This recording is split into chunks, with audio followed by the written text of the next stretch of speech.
Assalamualaikum warahmatullahi wabarakatuh. Selamat pagi. Kami dari kelompok 2 dengan anggota saya Siti Arfa Haji, rekan saya Prits Golaplen Jinjinai dan Hermelina Waremra akan mempresentasikan mengenai proses kristalisasi wax plant.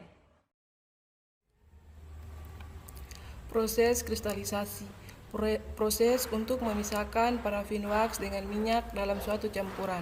Parafin wax adalah fraksi minyak bumi yang dapat keadaan suhu dan tekanan ambien atau lingkungan. Kamar berupa zat padat dan mempunyai trayek titik lele dari lebih 110 sampai 145 Fahrenheit.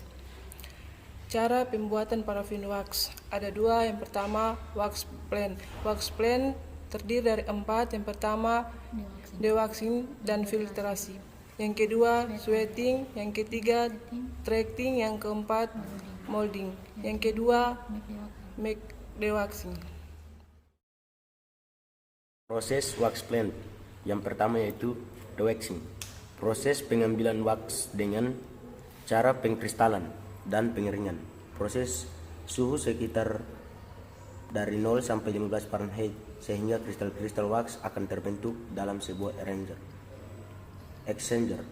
Proses pembentukan kristal-kristal wax ini dilakukan menggunakan proses filtrasi, yaitu proses pemisah minyak dan kristal wax. Hasil dari wax dari filtrasi adalah slag wax. Yang kedua yaitu sweating. Proses pemisah antara wax dan minyak dengan cara pemanasan perlahan-lahan atau pengeringan atau diskristalkan agar kadar minyak dan wax dapat diukur lebih rendah. Slag wax yang dihasilkan oleh dewaxing kemudian dipompakan ke dalam suatu alat tangki sehingga sweating kemudian didinginkan dengan air sampai slag wax membeku. Kemudian air pendingin dipanaskan dengan sistem dari suhu 3 derajat Fahrenheit setiap jam sehingga air perlahan-lahan menjadi panas.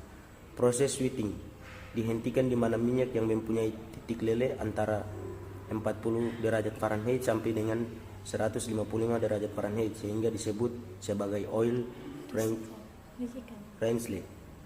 Untuk diproses di awal, sedangkan proses akhir yang mempunyai titik leleh sampai lebih dari 155 derajat Fahrenheit atau wax tidak leleh yang tertinggal di dalam tangki dikeluarkan untuk proses selanjutnya.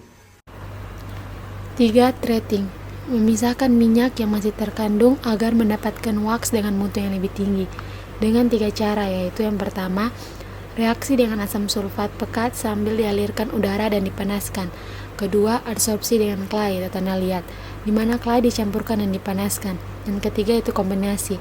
Wax dari proses sweating dimasukkan dalam tangki agitator, kemudian dicampur dengan clay dan dipanaskan dengan steam dan diaduk dengan udara agar percampuran lebih sempurna.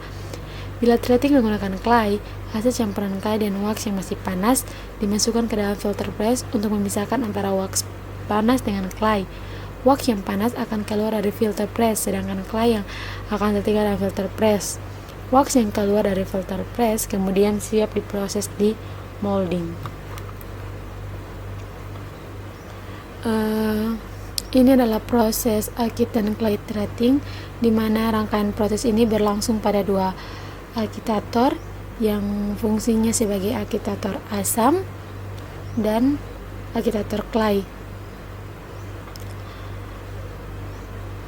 Umpan skal wax yang telah bebas air dipompakan ke vessel agitator asam sejumlah kapasitas agitator.